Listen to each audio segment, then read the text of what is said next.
Chers frères et sœurs, je voudrais vous donner maintenant des passages bibliques en ce qui concerne l'âme et l'esprit, parce que plusieurs personnes croient que l'âme et l'esprit sont distincts, que c'est la même personne lorsqu'on parle de l'âme et qu'on parle de l'esprit. Alléluia. Et nous allons prendre quelques passages bibliques pour vous montrer que l'âme, le corps et l'esprit sont trois choses différentes. Alléluia. C'est pourquoi nous prenons déjà dans le livre de Hébreux 4 à partir du verset 12. Je voudrais simplement vous donner des passages bibliques.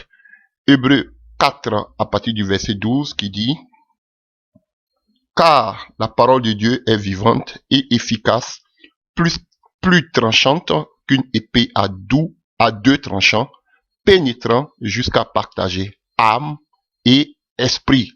Alléluia.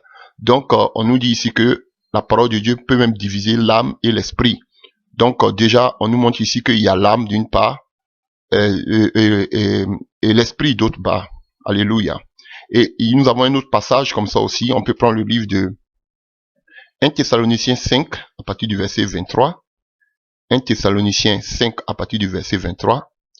Que le Dieu de paix vous sanctifie lui-même tout entier, et que tout votre être, du moins, l'esprit, l'âme et le corps soient conservés irrépréhensibles. Alléluia. Donc ici, Paul nous montre qu'il y a l'âme, il y a l'esprit et le corps. Alléluia. Et je peux vous donner un dernier passage encore pour mentionner ce que je suis en train de dire, pour appuyer, argumenter ce que je dis. Dans le livre de Luc 1, à partir du verset 46 à 47, Luc 1, à partir du verset 46 à 47, on voit que c'est Marie qui est en train d'adorer le Seigneur. Marie dit: Mon âme exalte le Seigneur, et mon esprit se réjouit en Dieu mon Sauveur. Alléluia. Vous voyez, son âme exalte le Seigneur, et son esprit se réjouit en Dieu. Donc là, on nous montre aussi que l'âme et l'esprit sont bien deux choses différentes. Donc, ils sont vraiment distincts. Alléluia. D'autres qui pensent que c'est la même personne. Alléluia. Ces passages nous montrent que ils sont vraiment distincts. Ils sont séparés. Alléluia. Donc, il y a un autre passage aussi qui nous parle dans le livre de Matthieu 10, à partir du verset 28. Alléluia. Je voulais m'arrêter à ce dernier verset, mais on peut prendre un autre verset. Matthieu 10, à partir du verset 28. L'âme est une partie de notre... Alléluia. Alléluia. Ne craignez pas ceux qui tuent le corps et qui ne peuvent pas tuer l'âme.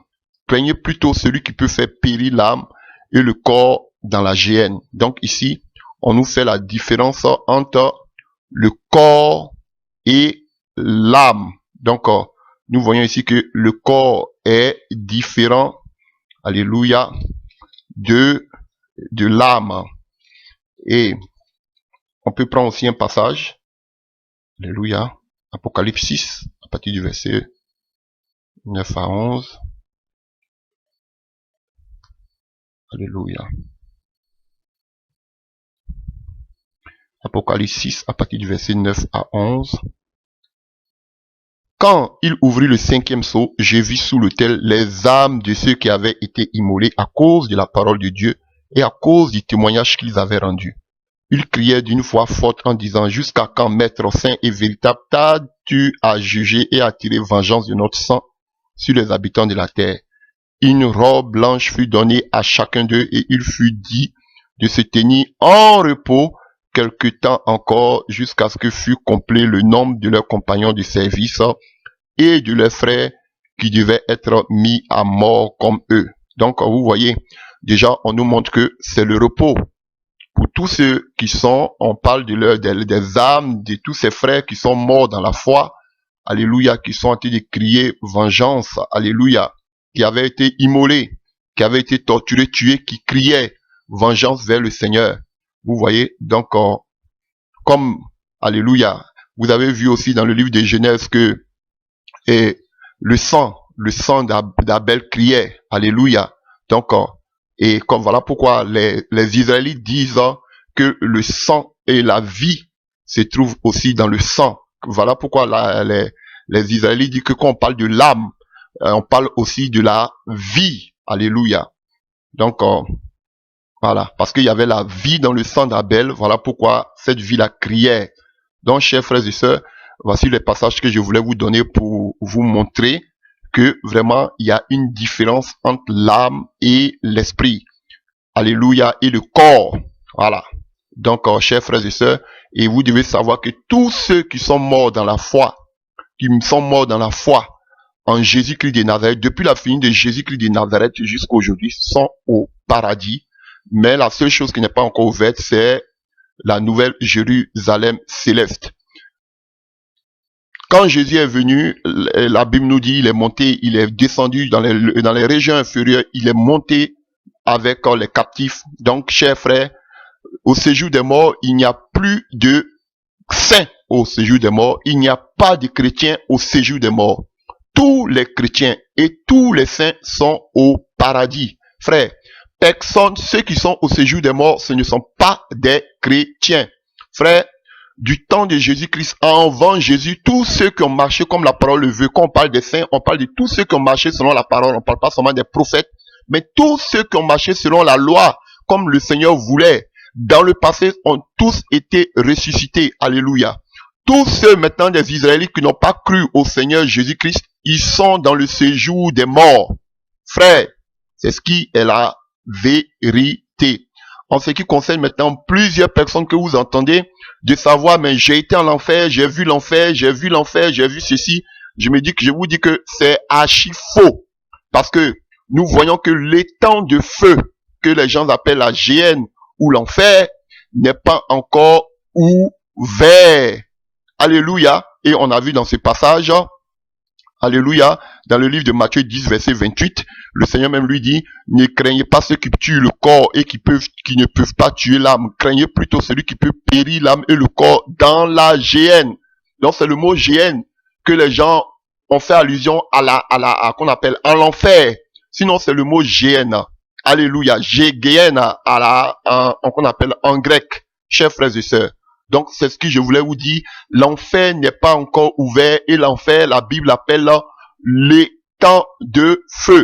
Peut-être ceux qui ont, je ne peux pas dire que c'est faux, d'autres peut-être ont eu cette expérience avec le Seigneur, mais ce n'est pas l'enfer, c'est seulement que le séjour des morts. Parce que lorsque nous avons vu avec l'histoire du pauvre Lazare et de l'homme riche, on a vu qu'il brûlait aussi, il était tourmenté dans les flammes. Il a dit, je suis tourmenté dans ces flammes. Donc, peut-être que c'est, si vraiment vous avez vu que ça vient du Seigneur, ce n'est pas l'enfer, mais c'est plutôt le séjour des morts, comme nous dit cette parabole, cette histoire du riche, alléluia, qui disait qu'il était dans les flammes. Sinon, l'enfer, frère, on l'appelle le temps de feu, alléluia. Et les premiers qui vont inaugurer cet temps de feu, ou bien que vous appelez la géhenne, en grec la géhenna, alléluia, cet temps de feu, alléluia. Vous allez le voir, on peut le voir dans le livre de l'Apocalypse 19. Apocalypse 19, je vais finir par là. Apocalypse 19, à partir du verset 20. Et la bête fut prise et avec elle le faux prophète qui avait fait devant elle des prodiges par lesquels il avait séduit ceux qui avaient pris la marque de la bête et adoré son image, et fut tous deux jetés vivants dans le temps ardent de feu et de soufre. Voici les premiers qui vont être jetés dans ce que vous appelez, si vous voulez, l'enfer, le temps de feu. C'est le premier, ce sera la bête, ce grand dirigeant mondial, alléluia, et le faux prophète qu'on appelle aussi Antichrist. Alléluia. C'est la même personne, l'Antichrist, le faux prophète, et le dirigeant mondial.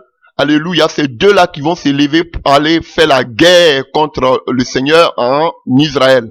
Alléluia. Ce sont ces deux premières personnes qui seront jetées dans le temps du feu, selon le livre d'Apocalypse 19, à partir du verset 20. Alléluia. Et quand vous prenez aussi, et qu'on appelle à la suite Apocalypse 20, à partir du verset 10, Apocalypse 20, à partir du verset 10, la Bible nous dit, et le diable qui les séduisait fut jeté dans le temps de feu et le soufre où sont la bête et le faux prophète. Donc, vous voyez ici, Donc, on nous dit ici, je reviens là-dessus pour vous montrer comment ça va se passer. Donc, les premiers qui vont être jetés, c'est le grand dirigeant, selon Apocalypse 19, à partir du verset 20, qui sera jeté, le faux, qu'on appelle l'antichrist, ce dirigeant mondial, et le faux prophète appelé l'antichrist. Ce sont ces deux premières personnes qui seront jetées, et dans le temps de feu que vous appelez l'enfer ou la géhenne. Et après eux, selon Apocalypse 20, verset 10, lui qui va suivre, c'est automatiquement le diable. Et le diable qui les séduisit fit jeter dans le temps de feu et de soufre, où sont la bête et le faux prophète. Ils sont tourmentés jour et nuit au siècle des siècles. Donc ça veut dire que la géhenne ou l'enfer, comme vous l'appelez, sera pour toujours, pour des siècles et des siècles. Ça va jamais s'arrêter. Selon ce passage, pour des siècles et des siècles. Alléluia. Et à la suite, après le faux prophète ou l'antichrist et la bête, après le diable, la Bible nous dit dans le livre de l'Apocalypse 20, à partir du verset 14, et la mort et le séjour des morts fut jeté dans le temps du feu. C'est la seconde mort, le temps du feu. Quiconque ne fut pas trouvé dans le livre de vie fut jeté dans le temps du feu. Donc, voici les deux personnes encore qui vont suivre.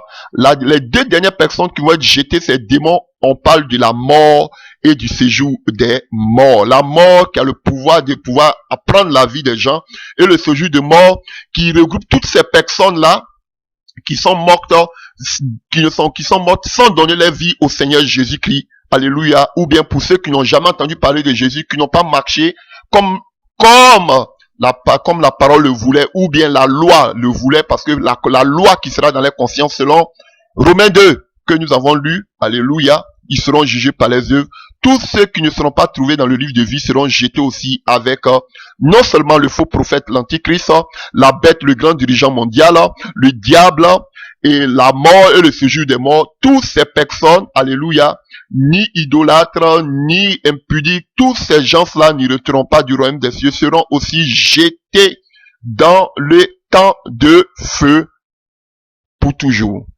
Et pour finir, sachez aussi que lorsque nous allons revenir après l'enlèvement, que nous reviendrons sur terre pendant le règne de 1000 ans, sachez que quand la guerre d'Armageddon ou la troisième guerre mondiale va se passer, contrairement à beaucoup de gens qui disent que il faut que d'abord nous allons vivre la grande tribulation, je dis non. Et quand nous, ces frères, ceux qui vont rétrograder, qui ne seront pas enlevés, et tous ces personnes, ces Israélites, là où on parle des 144 000, vous pouvez voir la vidéo où j'ai parlé de l'enlèvement d'Israël, vous pouvez voir tout cela, alléluia. Qu'est-ce qui se passera en Israël pour pouvoir avoir mieux d'informations, alléluia. Mais nous allons trouver aussi des personnes qui vont se donner en même temps là au Seigneur, qui vont croire, et la Bible dit qu'ils se lamenteront sur celui qu'ils ont percé, alléluia. Et c'est toutes ces personnes-là, et les 12 apôtres seront établis, alléluia, pour juger toutes ces personnes, alléluia. Donc, ça n'a rien à voir avec le fait qu'on appelle les saints qui étaient là, sont morts encore de nouveau, et ils seront jugés. Alléluia. Donc, que Dieu vous bénisse. J'espère que cela vous a fait du bien. Amen.